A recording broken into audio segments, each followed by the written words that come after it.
Assalamu alaikum, brothers and sisters, and welcome to this special episode of the Unscripted podcast with your host Salman Butt, and we're in sunny Cape Town. Well, it's not sunny; it's actually it is July, but it's winter. For you guys Very here, cold alhamdulillah. winter. Very cold winter. Alhamdulillah. We're in Cape Town, South Africa. We came here for a very special visit, and we have two very special guests today. And I'd like to just thank Isnad Academy for giving us the opportunity to use this wonderful studio. MashaAllah, tabarakallah. So please do check them out. We'll put their kind of links in the description. But without any further ado, I'd like to welcome our esteemed guests. We have Maulana Muhammad Carr. Did I say it right? 100%. 100%. It's actually Carr, but okay. Carr. Yeah. Okay, and we have Maulana Zakariyya Harnekar.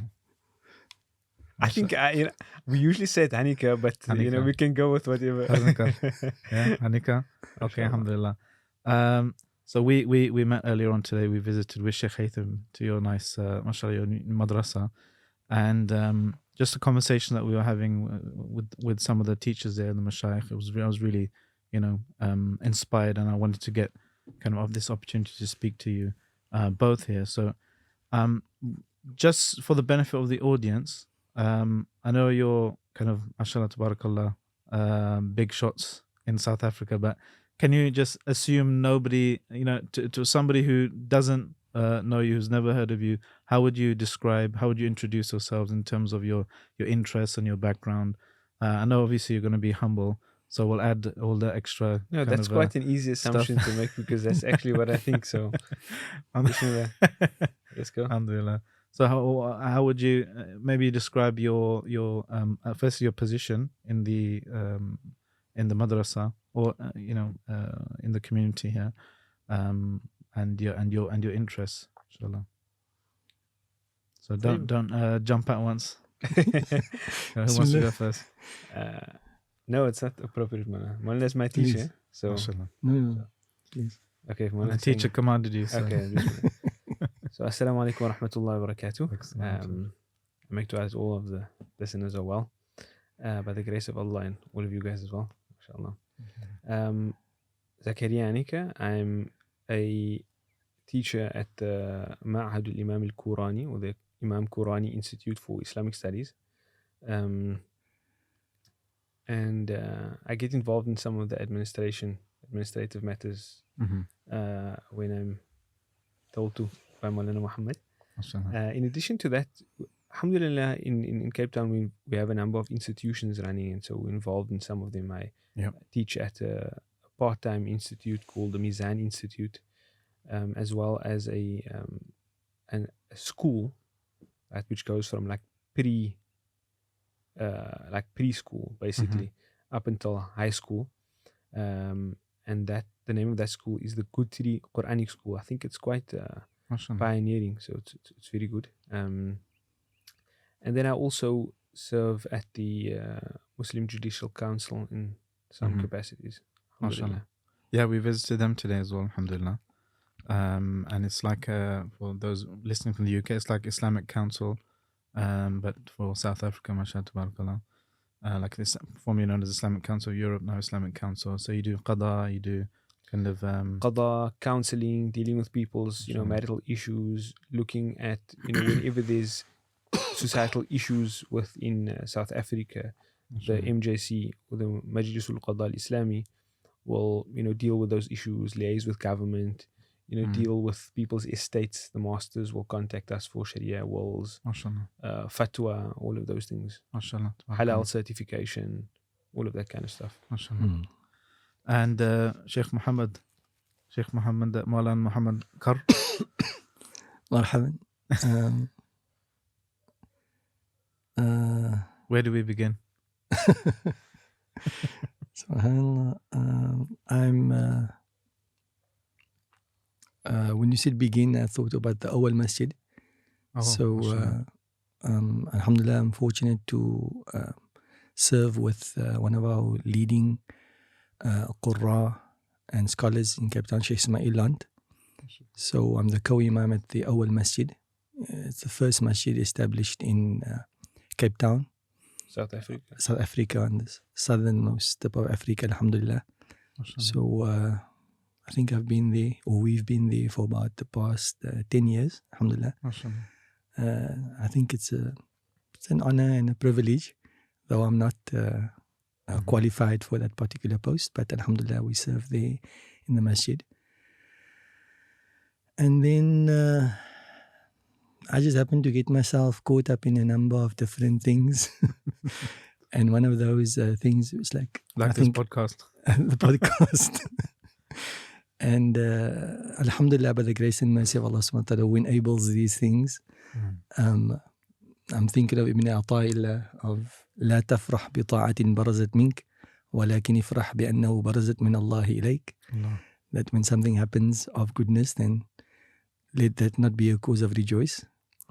But the fact that it stems from Allah through you, let that be a cause of rejoice for you. So alhamdulillah.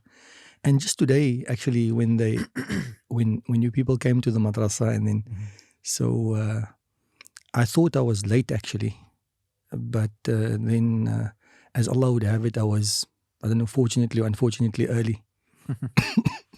So when I came there, and then post meeting with your honored selves and also our esteemed guest, that's really the esteemed guest in the form of Sheikh Al-Haytham, and also Ad-Da'iya ila Allah, the caller to Allah, Ustad Hamza.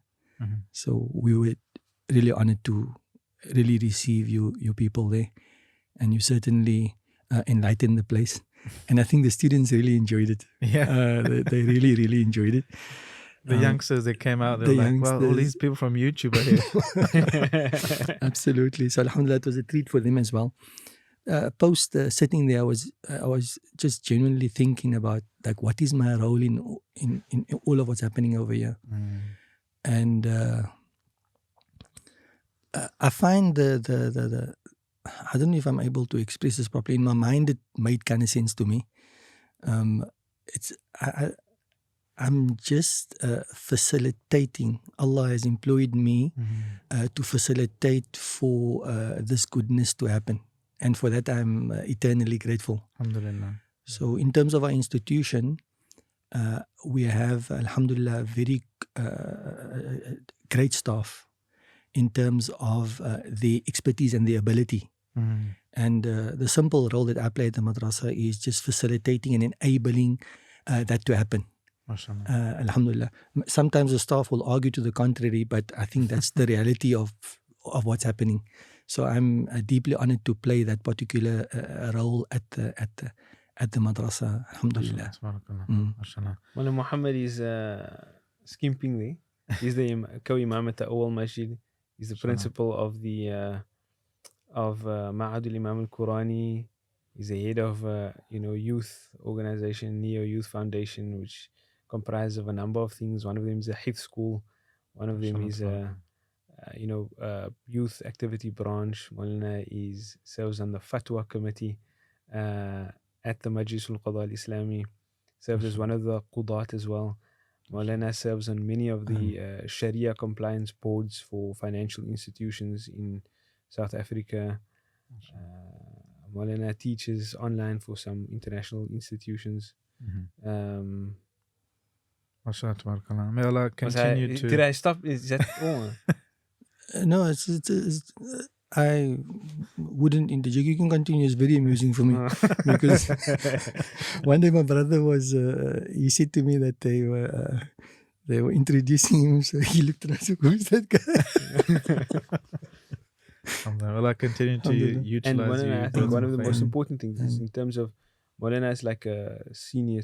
Maulana is my teacher personally, but to many of the ulama, despite Maulana's not being that old, the beard is fully grey, but Maulana is a senior to many of us on account of the fact that Maulana was one of the foremost students of Maulana Taha Karan, rahimahullah ta'ala, who was our beloved and dear teacher. I do want to get to know more about this, the dynamics here, and the Sheikh, your teacher, rahimahullah, that you mentioned, and your inspirations. But just for the people listening and watching, can you describe Islam in South Africa and to introduce Islam in South Africa? Because I've just been here 2 days and I've been very impressed by, and not just impressed just to praise you guys, but it's something different that when I'm not used to seeing, like a Muslim minority, but that has been in this place, in a place for, in some areas, hundreds of years. And yeah, I just wanted to get your insights into Islam in South Africa.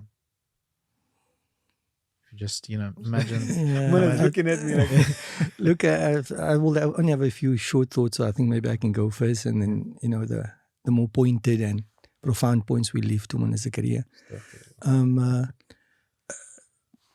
It's a common question that's asked, particularly when you travel. Yeah.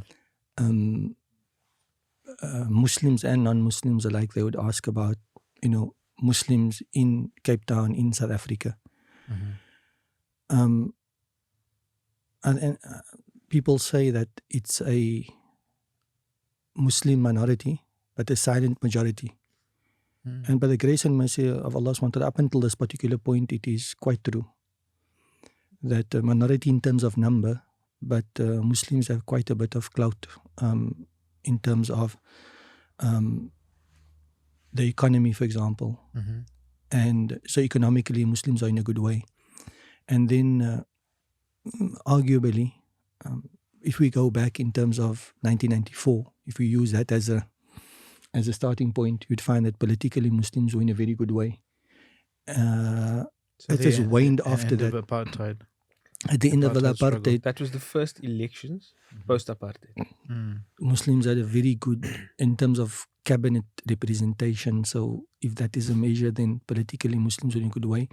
There's a lot of work that Muslims need to do now, 20 years later. Mm-hmm. Like locally, they're saying that 2024 is somewhat our 1994. But not to get into that particular discussion, but Muslims have always been in a good way, alhamdulillah, by the grace and mercy of Allah SWT. And I think an indicator of that would be that South African Muslims, they identify as South African Muslims. Yeah. You can maybe help us out. I noticed that as well. I actually asked, just point blank, some people, do you feel like you belong here? Or do you feel like an immigrant? You're from somewhere else? And everyone's like, yeah, well, of course we belong. This is... That whole idea is very foreign to us. Like when somebody asks, like, okay, you're South African citizen, but where you from? Where you from, yeah. That question is irrelevant to us. It doesn't come to us. We're South African and we identify as such. Actually, you'd find that we have a sense of entitlement, a sense of belonging that that we consider ourselves more eligible to be South Africans sometimes as more than what other people would. In terms of, like, there was a point in time where the 1/3 of the population in Cape Town was made up of Muslims. Wow. Very, very early on. And if you look at... How early are we talking? Are we talking... We're talking the late, what would that be now? 18th century? Yeah, okay. 1700s. So obviously when that's like just about the colonizers came in about, or rather I should say the Dutch East Indian Company came here in 1652. And the first Muslims arrived around the same time, mid 1600s. And with the influx of slaves, some of them were ulama, they would give dawah to the other slaves, as well as to, young slaves that were snatched from British colonies, Indian slaves that were snatched from British colonies and then sent to the Cape. So they were sent by and large as children. And so I think a lot of them also became Muslim at the hands of some of the mashayikh that were here. And so there was a time when, back in that mid 1700s, I think, where the Muslim population, or the proportion of the population in Cape Town that was Muslim, was very large. And in the current dynamic also, you find that in terms of the local tribes, basically Xhosa and Zulu, they were mainly found inland. And locally you had the strandlopers. I'm not much of the local history and so forth, but they would be along the coast, like the west coast and so forth. So in Cape Town, like proper, you'd have the colonialists coming, and with them, the very first Muslims came. So in terms of like just right here on the southernmost tip, in terms of who was here, then the Muslims lay claim to being here very early on, as such. So alhamdulillah, we have many. Our teacher, rahimahullah manata, the whole idea of Muslim minorities. Yeah. I hope I'm able to express this properly. But, on the one side, he was very optimistic. And on the other side, he was also very trepidatious to a large degree because of the history of minorities. We have situations whereby Muslim minorities flourished. Alhamdulillah, Cape Town is an example of that, where it's lasted now for a few hundred years. But we have other examples like Grenada and so forth, which would give him that particular concern. So it was hope and fear, really. Yeah. But all things considered, we find that he considered the minority in Cape Town to be an example, really, for many other minorities. Yeah. Minorities in terms, they talk about this whole idea of fiqhul aqalliyat, like a fiqh for minorities, and normally it's sort of sided that you have to have a type of fiqh that is much more accommodating, permissive. But whereas in our case,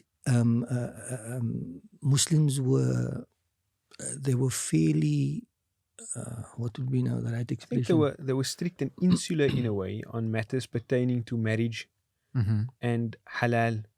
So, very early on, Muslims would be very much concerned about the food that they eat. Is it slaughtered in the correct way? Such that most of the abattoirs in South Africa slaughter in a halal manner.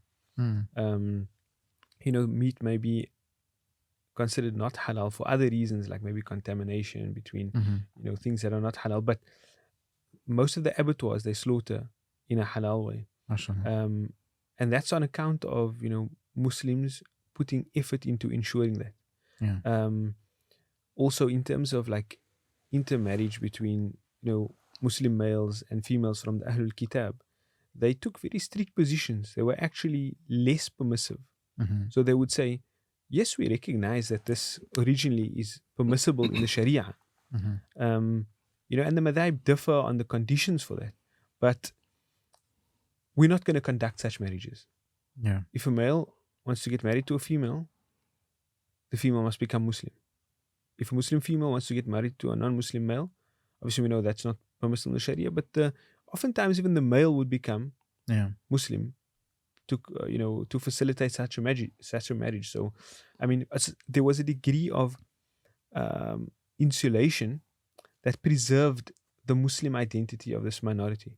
But I think there's one important point that we must touch on to understand why Islam is so apparent in Cape Town, despite us not being a large proportion of the society. According to our last calculation, we were perhaps something like 7%. But Islam is very apparent. There's over 200 masajid. The adhan gets called out loud in many of the areas. Yeah. There's halal food in every single area of whatever type you like. Most of our fast food outlets, McDonald's, all of those things are certified. Not to advertise anything. Oh, really? I certainly wouldn't be advertising. You shouldn't have told me that. We're actually boycotting. So am I. Next question. But from a strict Shari'i perspective, most of those mashallah, franchises are certified halal. Does that include KFC? KFC as well. Okay, noted. I saw a drive-through on the way here. So I think the reason for that entrenchedness of the Muslims in the community, it stems from the Muslims not integrating or assimilating in the society such that they lose their identity. That what I mentioned about that insulation, it maintained that identity to a large degree, but they were always involved in the matters of the society. Right? That's interesting. So in apartheid, despite the fact that Muslims were not close to a majority. I mean, we were a small minority, something like 2% in South Africa. Muslims were very much involved and at the forefront of the struggle against apartheid. Muslims, like I think to a disproportionate degree, engage in humanitarian activity, outreach activity. And on account of all of those things, Muslims feel very, I don't want to say entitled in a negative way in the society, but we feel like we belong. Invested. We invest in the community and we feel like we belong. And I think the society that we live in recognizes that. In most societies that you go in, non-Muslims will know about Eid. They'll know about our food. You know, if you talk to them about biryani or akhni or whatever, they'll on Christmas, you'll find many of the Christians looking for the Muslim auntie to cook their food because, you know, they like Muslim food. MashaAllah. Have halal turkey. Yeah. And you say it as a joke, but that's very likely the case. And they'll probably have turkey and akhni. I'm not even joking. That's like how it would be. And, you know, I think we would also, Muslims are a bit more reserved in that regard. But by and large, when it comes to times of Ramadan, we have certain practices in our culture where at the time of iftar, niceties would be made, maybe some sweet things, some savory things. And people would, every night in your household, that would be prepared by the mother. The children would then take plates, small plates with a few of the things that they've made and take one of those to each of the neighbors. MashaAllah. Muslim or non-Muslim. And, you know, I think that created a strong degree of neighborliness and also their understanding of our faith. So like I say, I mean, even if you go into a bang average community in Cape Town, most people there will know about the main practices of Muslims. You're going to get now, much more than before, you'll find, you know, some salty person complaining about the adhan, etc. And I think our masajid oftentimes, they're accommodating in the sense that, look, we're not, if Fajr is extremely early, we're not going to call out the adhan in a way that's going to disturb you. If Aisha is very late. There's one case like that. It was at our masjid in Waterloo.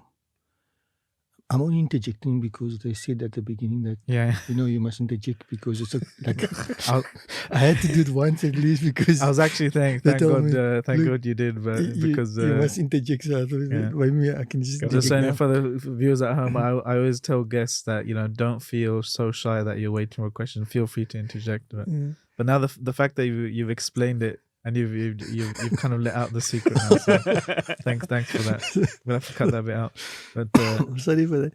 But there was one incident, and I think that it's like the balance. You know, one is about like being principled on our Islam, as opposed to compromising. And one of those examples which came to mind early on was that the whole thing of Jummah as well. So we find, like in South America, for example, they say, I'm led to believe that there's a view in the Hanbali madhab that you can sort of manipulate the times in a way that, you know, to accommodate for, you know, if you're not in an Islamic country. Whereas we've never taken that position. And it's known, if you at work and, you know, you're Muslim and you're going to dodge Jumu'ah, in all likelihood, a non-Muslim is going to tell you, but aren't you supposed to be in Jummah? It's come to that particular degree. There's one person, he was working and he said, AC Ackermans, but some people say AC Kermans just to make it sound like, you know, but Ackermans is store. So this one gentleman, he was employed there. So the employer told him that, look, it's on Friday, you can't go to Jummah. Right? And if you're going to go, then when you come back, you're going to be without a job. So he's relating this to me. It's an elderly uncle and he's telling me about this. So he said to me, you know, I didn't have a choice. I had to go to Jummah. And the guy knew it and I also knew it. There's no way that I'm not going to go to Jummah. So he went for Jummah and he tells me when he came back, as opposed to him with being out of job, he found that the manager was treating him. He was without a job. You know, that type of thing. But the reason why I interjected was because of that. You know, Mona was talking about the adhan and how, you know, there's a principal point about making adhan, call it out loud. But I think there's also a nice balance within our community. In Kenwan now, very recently, in summertime, the Isha Adhan gets quite late. Yeah. It's about probably maybe 9:30, which is late for. There's one lady, a non-Muslim lady in the area. A simple request was that, she can't sleep without taking the tablets. So, but if she takes the tablets and then the Isha then goes and wakes her up, and then she can't sleep thereafter. And so her whole night is watching them. So in the summer, particularly when Isha then gets that late, and then, they don't make the Adhan on the loudspeaker in consideration of that particular lady. Or if you just buy her some noise-cancelling headphones. But, mashallah. The fact that the thing is very interesting. I want to just kind of probe a few things. You mentioned that you are very strict when it comes to things like marrying Ahlul Kitab. What that tells me is that you are, or somebody is organized enough to even have a position. That there's some kind of scholarly community that is issuing fatwa, and the community, the rest of the community is coherent and organized enough to actually know that there is a position, or there is some kind of body, or there's some kind of guidance that generally kind of enjoys some kind of general acceptance. Because I'm thinking, in some areas where Muslims are minorities that I know, you would have like individual imams. Someone might give a fatwa here, and someone might give a different fatwa there. Were the Muslims in South Africa or in Cape Town, if you want to be more specific, were they more organized from the beginning that, okay, this is our position, and this is kind of what's known to the people? I think if we take it from the beginning, right, I think there were just far fewer ulama, such that the direction was coming from a smaller pool, right? That's if we're going very early on, then things proliferated and they might have diverged at a certain point. A lot of ikhtilafat spread in, and that's actually one of the reasons why we have so many masajids in certain areas. But also, at a certain point, I think in the mid-90s, mid to early 1900s rather, a formal ulama body was formed. And that is the Majlis al-Qada al-Islami. And it is comprised of ulama or graduates from a variety of institutes. So one of the things that mark the Majlis al-Qada al-Islami, or the Muslim Judicial Council of here, is the fact that, like, it's an organization that we feel very strong about its preservation on account of the fact that it's an organization that gathers graduates and ulama from all institutions or strands of ilm. Whether they be Sufi, Salafi, Ash'ari, Maturidi, Hanafi, Shafi, whatever the case may be. That seems to be the ulama body. There are one or two others, but those are by and large like one-man bands. So maybe there's three others, and this one's comprised of 2 people or 3 people. But by and large, the majority of ulama, at least in the Western Cape, they recognize the Muslim Judicial Council as the Majlisul Ulama, if you will. And through its structures, they have a fatwa committee that's elected. And within that committee, there's a head mufti, as well as a head qadi. And so, alhamdulillah, I think we were also fortunate, that we had in some of our previous muftis, like almost a unanimous acceptance of them. So one of them was our teacher, Maulana Taha Karan, rahimahullah ta'ala, as well as his father, Sheikh Maulana Yusuf Karan. And also there were other senior scholars with him, the likes of Sheikh Muhammad Amin Faqir. I said Faqir because that's how we say it here, but it's probably better pronounced Faqir. We hope to take you to visit tomorrow, inshallah. They had like unanimous acceptance in the society. And on account of that, when they gave policies or directives, then the ulama would by and large, adhere to them. even if there was a munaqasha, in getting to that position, Some by kind and of large, debate or they would by and large, discussion. adhere. So we were fortunate in that regard. So there was a degree of coherence, despite the fact that we have, I would imagine we have quite a plethora of different persuasions of Muslims in our community. There is a platform via which they can come together and discuss and arrive at common positions. And so what I'm hearing is, in terms of, if I want to put my finger on, what makes the South African Muslim community unique or in a strong position relatively, it's a sense of belonging and being here for many centuries. So you said mid 1600s or 1700s. So can I add one thing before you summarize it? There's one element that I think is also very important. That not only do we as South African Muslims feel, obviously we prefer our Muslim identity over South African identity. I know we're just saying South African Muslims, but as Muslims, South Africans, if you want, that whilst we feel part of the South African community, it's very easy for a Muslim in our community to feel part of the Muslim community, right? And that's on account of us having a lot of communal activity. So there might be things that people might consider bid'ahs. We consider them bid'ah hasana, in that we around a lot of Islamic occasions, we create a degree of ceremony around it. So, and we know the hukm of excuse to meet Muslims and excuse for Muslims to come together. And in fact, that's how the early Muslim community was preserved, and that's how Islam was actually passed on.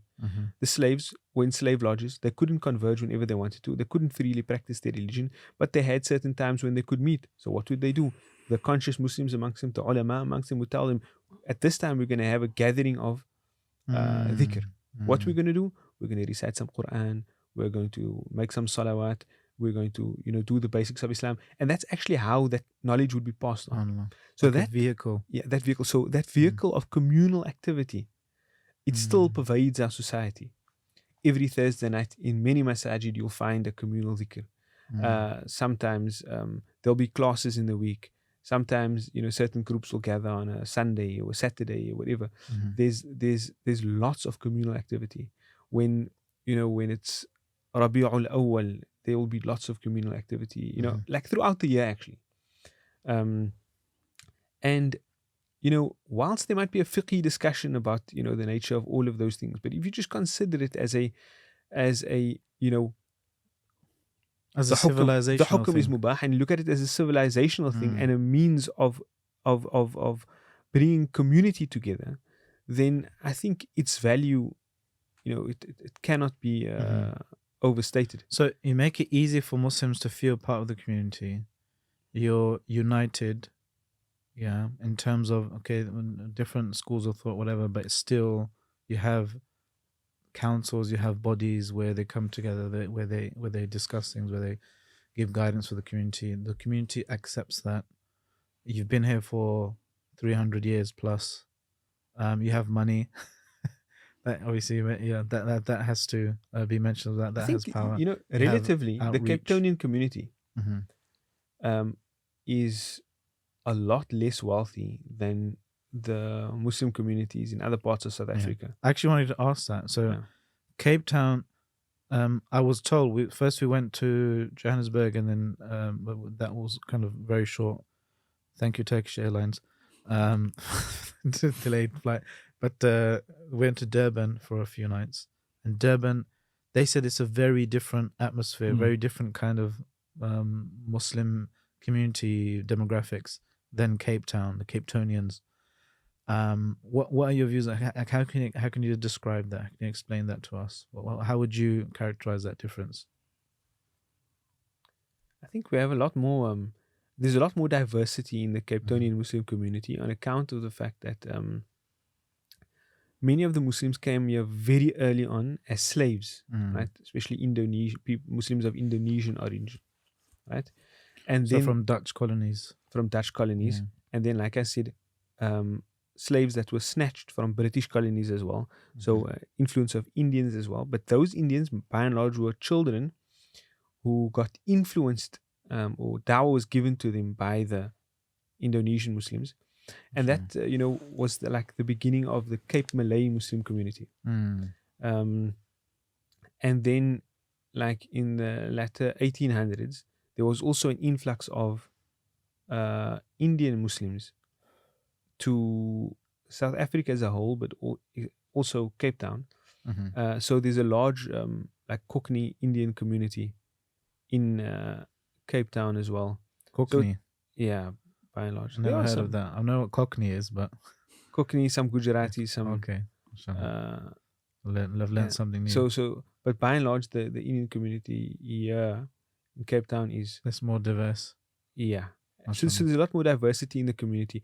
And I think the ethnically, what about like school of thought as well? That's what I was going to say. The Indians that came to Cape Town, being Cockney communities, by and large, they were also Shafi'i in madhab.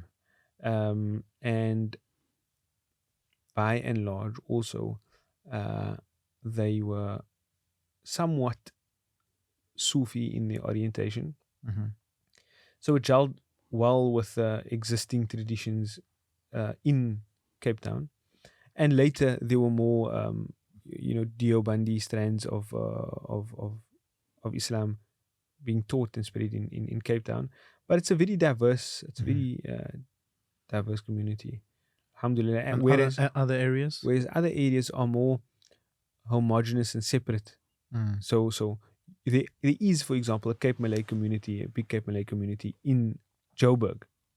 Johannesburg. Yeah. But I think in terms of like financial clout and stuff like that, there's a lot more of the Indian indentured laborers and business people that came to South Africa, a very affluent Indian community who are made up more of like maybe Gujaratis and Memons and stuff like that. So they came much later?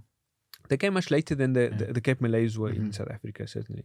And they're predominantly Hanafi school of thought? Predominantly Hanafi. So what's that dynamic like then? Where you have predominantly Shafi'i in Cape Town, Hanafi in other areas like Durban, Johannesburg. Did you have to do anything, or your forerunners, your forefathers? What did they have to do in order to kind of overcome this difference, or unite despite this difference, or cooperate? Was it just something natural because people were chilled out? I think one of the important things, or the things we were fortunate in, is that when discussions or interprovincial discussions were taking place, we had some people at the helm of our organizations here who could relate to them. So, for example, Maulana Yusuf Karan, rahimahullah ta'ala, not the previous mufti, the one before that, he studied at Darul Ulum Deoband. Okay. But, despite that, he was like deeply Cape Townian. He was involved in the dhikr, what we call the dhikr jamaats. He was very involved in that way. Like he was the epitome of a Cape Malay Muslim who happened to study in Darul Ulum Deoband. When he arrived in India, he didn't know a word of, he loved recounting that story, but he didn't know a word of Urdu. He learned it all there. But even when he came back, he didn't he was a Cape Townian Muslim, and he didn't lose that. But at the same time, on account of being, a graduate of Darul Ulum Deoband, he was able to, and he now knowing Urdu and all of those things, he could converse and relate to the community. Is that why he went to Darul Ulum Deoband? No. In order to have that bridge? No, Maulana, tell them the story. I can't recount all the details, but he actually ended up there like just by chance. Okay. So yeah, I don't think it was planned out, but that's Allah's plan, subhanAllah.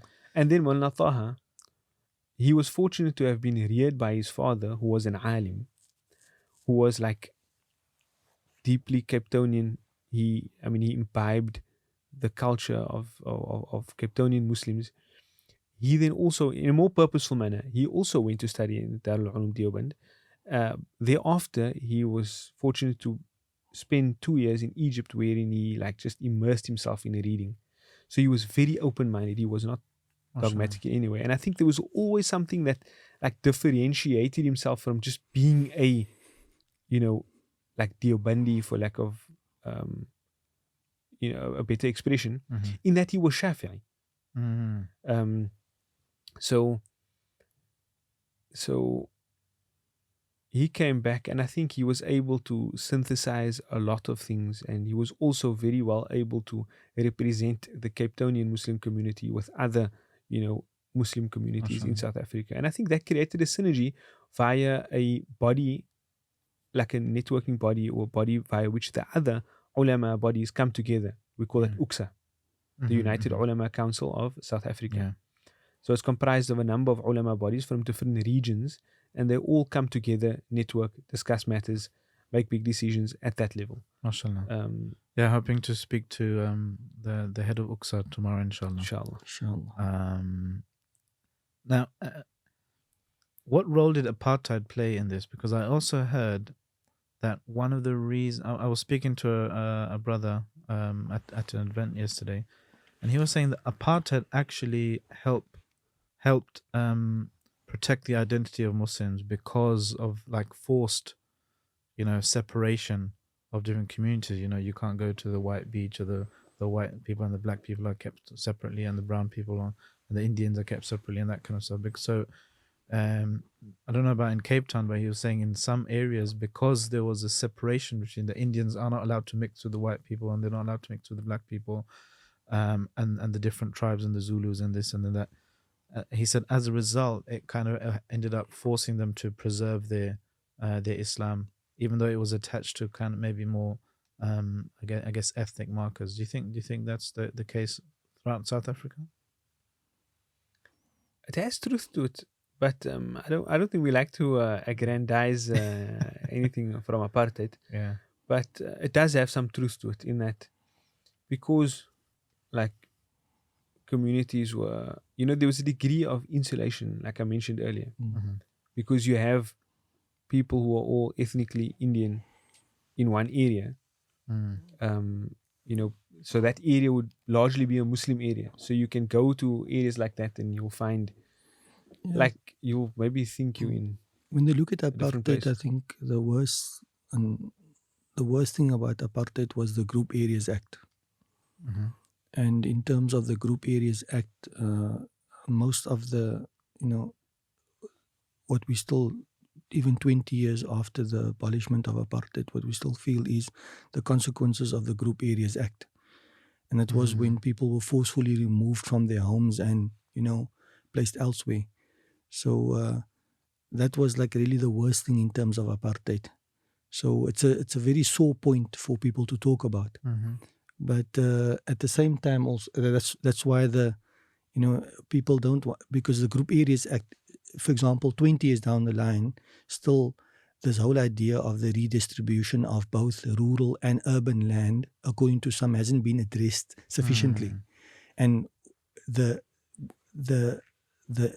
inequality or the injustice of it in the first place was a direct result of the Group Areas Act, where certain people of a certain skilled color were allowed certain privileges in terms of land, which is a very important form of wealth. So till today, they're struggling with the idea of a willing buyer, willing seller, the redistribution of urban and other lands. So the Group Areas Act is a very sore point. And it's it is within that particular locus of the Group Areas Act where certain of the other vices were just perpetuated, like poverty and all the other undesirables. So it's a very sore point for us. And most of the trauma of apartheid, which is still within the living memory of many of our parents and even some of ourselves, is still there.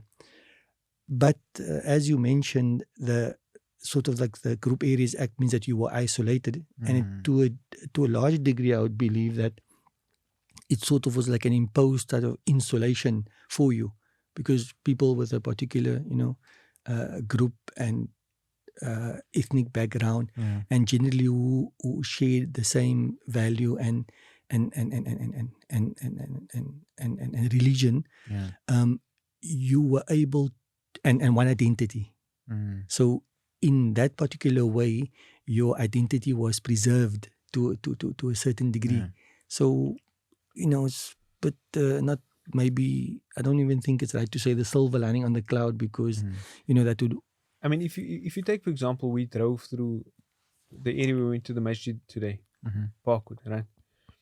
So many of those people would have lived in much nicer areas, more leafy suburbs and stuff like that.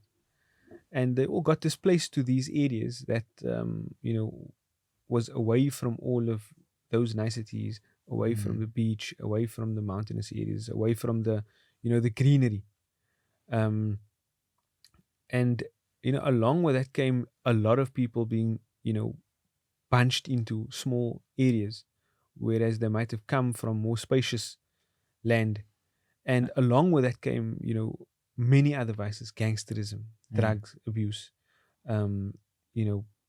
zina, becoming a norm, and a lot of other vices. It facilitated for a lesser education system for, for the people in those areas and all of those kind of things. So we don't like to really, give any credit to that. It might have had an effect. Allahu A'lam, perhaps if we were not forced into that, I think by and large. No, certainly. I mean, being together and. No. But what I wanted to say, Mona, is even before that, many of the Muslim community, they were still located in proximity of each other. It's not as if they were all super scattered, and then they got lumped into this area. Many of them lived in similar. There were communities of Naturally, Muslims. I mean, in Muslims Burqa, want to live near in masjids, Claremont, in areas like Constantia. There were clusters of Muslims, so they already lived in communities, but just in very beautiful, lush communities. Whereas they then got moved out to, to others. Tomorrow, if we get a chance, I want to take you guys to Burqa. I don't think I'll be with you, but I'll ask Mullah Yahya to take you to Burqa, and you can see where it is. It's like at the heart of the central business district. That's like prime property.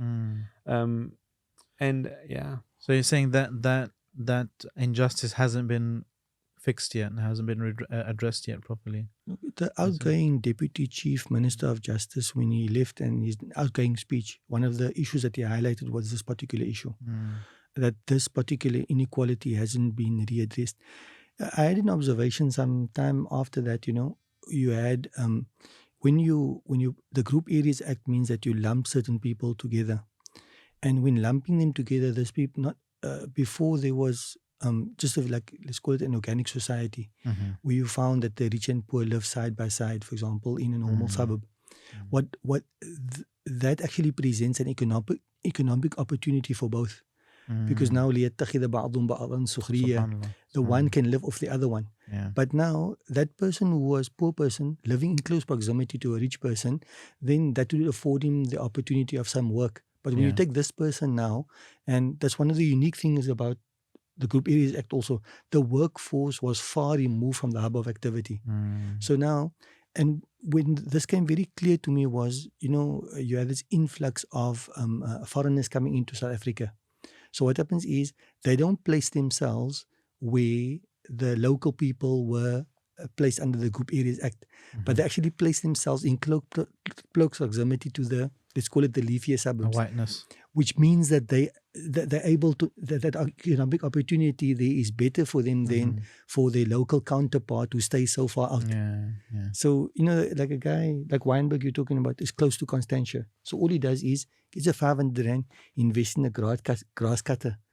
So then he goes to the leafy suburb and he cuts grass and he goes home. But the person staying, for example, in Tafelsig, which is like very far, it's not the same opportunity for him. So the money you'd have to spend on taxi fare, basically, traveling to work you wouldn't even earn enough to cover that. So it makes things difficult. Sounds like it was planned to leave a lasting kind of legacy of inequality. And the architects of apartheid, they I mean, it's kind of like when You know, why does the map of Africa is full of straight lines? Some of them running through tribal, you know, a single tribe or a single area. The partition of India and Pakistan, you know, purposefully, for example, going through communities to almost kind of ensure perpetual destruction and perpetual kind of strife and disunity. But subhanallah, I wanted to get your explanation on the choice of the name for your madrasa. You mentioned this earlier on, so, Imam al-Qurani madrasa, ma'had, institute. Can you just explain, because that you mentioned it earlier on today, and I think it's quite insightful. تفضل. لا من حروفكم أنتم. Okay, so the name, the Imam Qurani Institute for Islamic Studies, it stems from, or it's based on a scholar from 17th century Hijaz, Al-Imam Ibrahim Al-Qurani, Sheikh Ibrahim ibn Hassan Al-Kurdi Al-Qurani. He's of significance to us in South Africa and Cape Town in particular, on account of he's one of the first influential Muslim scholars, being a person by the name of Tuan Yusuf of Makassar, or sometimes referred to as Sheikh Yusuf Al-Jawi. Right? He is, well, there's a number of places where it's claimed that he's buried, but we claim that he's buried in an area that's called Makassar here. Inshallah, we'll be going there tomorrow when we visit Mullah Abdul Khaliq. So he was an early influential Muslim in Cape Town. You know, you can consider Tuan refers to someone of Malaysian or descent. Tuan like means master. Yeah. In Malay. In Malay, okay. Yeah. Okay. So his teacher. Malay. Yeah, he made mulazama. His teacher was Sheikh Ibrahim Al-Qurani. And he's the father of one strand of Islam in South Africa, in Cape Town. Then on the other hand, the other main strand of Islam in Cape Town is the Indian strand of Islam. Whether Cape Town or South Africa? Cape Town and South Africa as a whole. As a whole, But I think if I'm talking about the two strands, then I think the biggest point of convergence of those strands is Cape Town. Whereas the others are more predominantly from the Indo-Pak subcontinent, whether it be from the more Sufi or I should say more Bralvi background, or the more Deobandi inclined background. Yeah. But both of those traditions, they take from a scholar by the name of Shah Waliullah Al-Dehlawi, who was the student of Sheikh Abu Tahir Al-Kurdi Al-Qurani in Hijaz, and he then brought the Hadith movement back to India. But one of the main influences on his thought was the father of Sheikh Abu Tahir Al-Kurdi Al-Qurani, and that was in fact Sheikh Ibrahim Al-Kurdi Al-Qurani. Okay. So Sheikh Ibrahim Al-Kurdi Al-Qurani was like the point of convergence of the various strands of Islam in Cape Town. So that's one of the reasons we chose the name. The idea that we hope for our students to be representative of the variety and as well as the indigenous nature of Islam in our society. Secondly, he was like a polymath. He was like a leading scholar in all of the fields of his region, whether it was fiqh, aqidah, matters of tazkiyah, tasawwuf, across the board. He was like a polymath. And then in reading some of his biography, he had when I read about some of his demeanor, it reminded me, as well as some of the other asatidha at the madrasa, very much of our own teacher, Mullah Taha Carr. And he was also a great influence on the thought of Mullah Taha Carr. And that's another reason why we chose the name.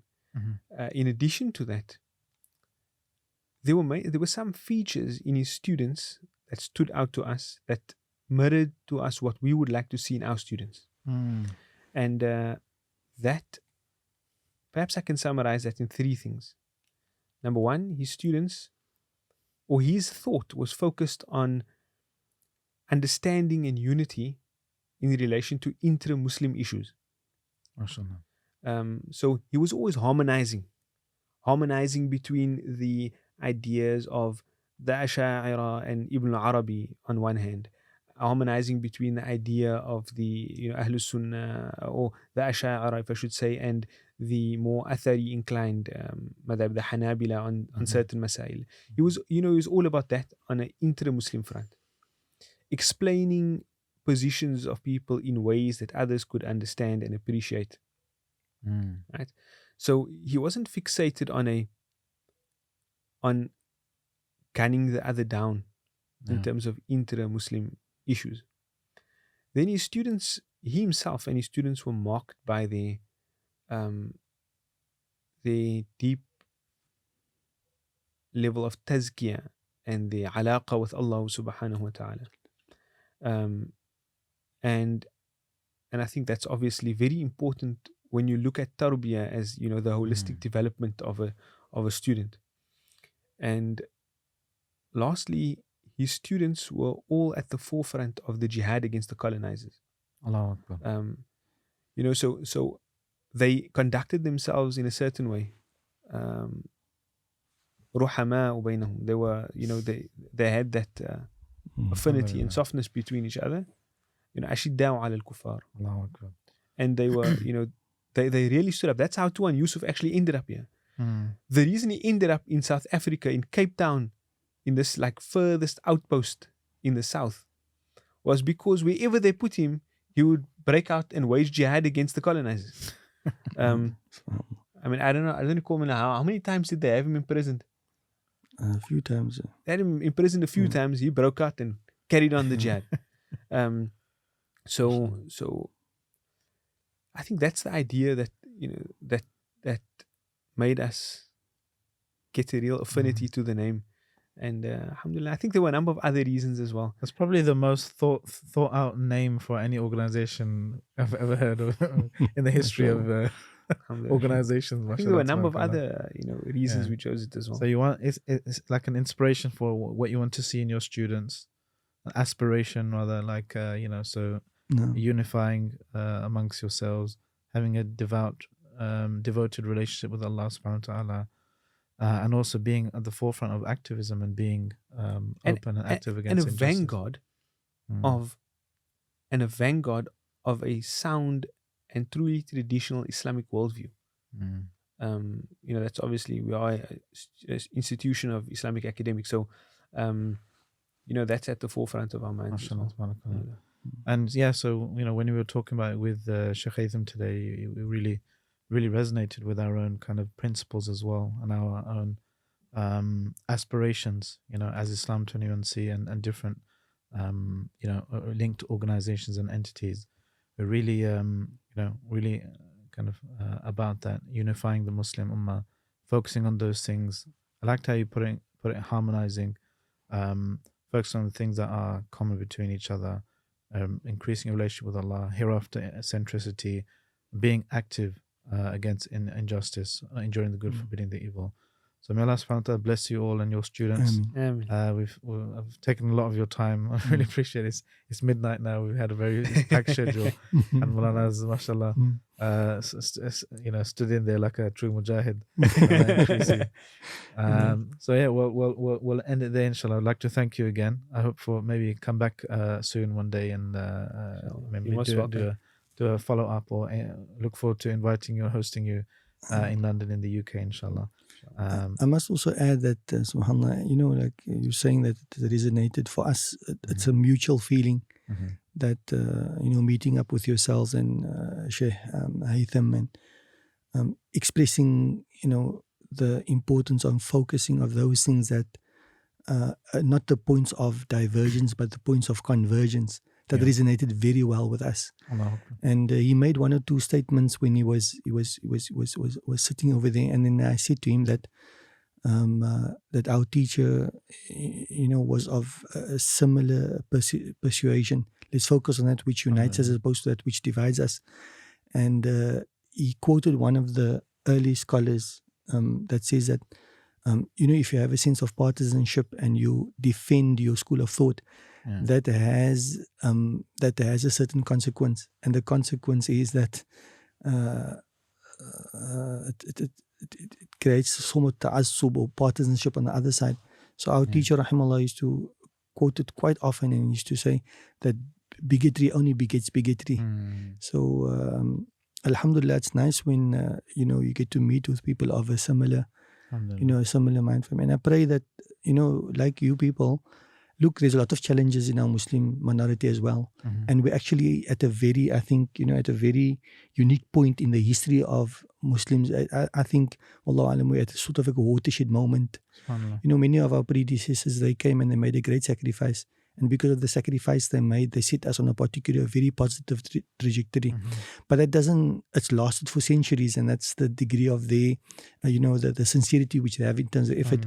I think we're at a point now where it requires us to make a greater effort in order to continue for another 300 years. But my point is that like you people with your good thought, look at us as an example. We too look at the the Muslims in UK, and we also take a lot of great inspiration there from. And it may seem like sort like very insignificant and so forth, but I feel the coming together, our coming together today for me is very it's been very significant. And it is, subhanallah, it is unique. And we're hoping that I think there's a good relationship already existing on so many levels between the Cape Town community and the UK community. If we can do much to foster it and benefit from each other. One of the scholars from the UK, he's visited Cape Town quite a bit, Sheikh Abdul Hakim Murad. And he has unique, unique take in terms of the role that the Cape Town community can serve on the world, but particularly for Muslims in the West, because though we're out here in the South, we also like very much a Western type of community. So inshallah, we're hoping that going forward that we can strengthen these bonds and these, so we can mutually inshallah benefit from each other. And one last point that I mentioned might sound insignificant, but I was thinking about the other day, the Imam Qurani institution, by the grace and mercy of Allah subhanahu wa ta'ala, it is a blessed space. And I was thinking to myself, who are the founders thereof? And the founders thereof, the actual founders thereof, is I don't think I'm at liberty to say, but it was really two spiritual individuals that we met before, and for me those are the true founders of the institution. What we see in front of us really is a manifestation of their good intention and the good focus on us. One of them is in the form of Turan Hoja, that came and they said certain things and it had that certain impact on you. It's just a few words that were shared, but the Prophet ﷺ said sometimes there's a few words you say, you don't give it much attention, but it causes you to rise, in terms of your station in paradise. So he shared a few words with us that those words, it manifested in the establishment of the Imam Quran Institution. And another one was when we went in the very early days to make mashwara up country in Joburg. One of our teachers and spiritual mentors, he spoke to us, and he inspired us to actually do this, and those are the true founders. So inna Allah witrun yuhibbul witra. Allah is so this is the third for me. If I look at it, this coming to the madrasa and sharing sort of the same thought, it is you've basically filled our tank up. Alhamdulillah. And we can just move on now. Subhanallah. Well, we didn't do anything that was special, but I'll happily take credit for that, inshallah. Allah bless you. Jazakallah khair. And the mizan of hasanat, inshallah. Allah fill all of our scales with good deeds, inshallah, and forgive all of our shortcomings. Barakallah. So jazakallah khairan. I would love to carry on speaking, but I think we're one out of welcome. So maybe we can do a follow up. I've got still a lot to learn from you, Mashaykh, inshallah. So jazakallah khairan, Sheikh Maulana Muhammad Carr. Marhaban. And jazakallah khairan, Sheikh Maulana Zakariyya. And Jazakumullah khairan to you for watching. If you like this podcast, give it a like and a share. Let us know anyone else you think we should be speaking to in not just South Africa, all over the world. We want to visit as many different Muslims as possible, learn from their stories, and continue the conversation. If you like this podcast, do let us know what it is you liked about it, and give it a 5-star review if you're wherever you're listening on all the podcast platforms. Until next time, I've been your host Salman Butt. Assalamu alaikum wa rahmatullahi wa barakatuh.